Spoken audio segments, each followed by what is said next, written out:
طاب قلبي لمن لا وسلمني من الردى وبعتيزا بأكرماني. Assalamu alaikum wa rahmatullah. Merci de nous suivre sur Darul Himma TV et bienvenue à notre programme Parole du Sage. Cheikh Ahmadou Bamba a dit un jour à un de ses fidèles disciples et talibés, Cheikh Issa Diène, « J'espère que vous ne gaspillez pas de la nourriture. » Celui-ci de lui répondre, « Nous promettons de ne pas le faire. » Le Cheikh ajoute, « Savez-vous ce que c'est que de gaspiller de la nourriture ?» Une des personnes présentes dit au Cheikh, c'est le fait de préparer en nourriture plus que ce dont on a besoin et ensuite être obligé de jeter les restes.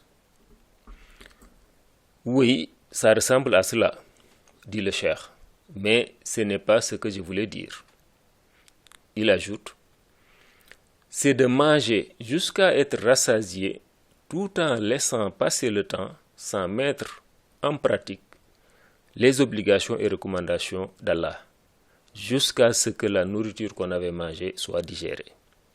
C'est cela, gaspiller de la nourriture. Les propos du Cheikh ne nécessitent pratiquement pas de commentaires.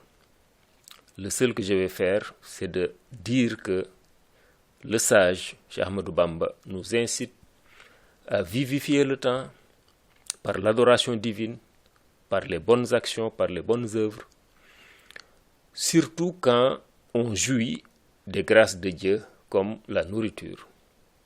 Celle-ci doit se transformer en énergie au service du bien, au service des bonnes œuvres, en un mot, au service d'Allah.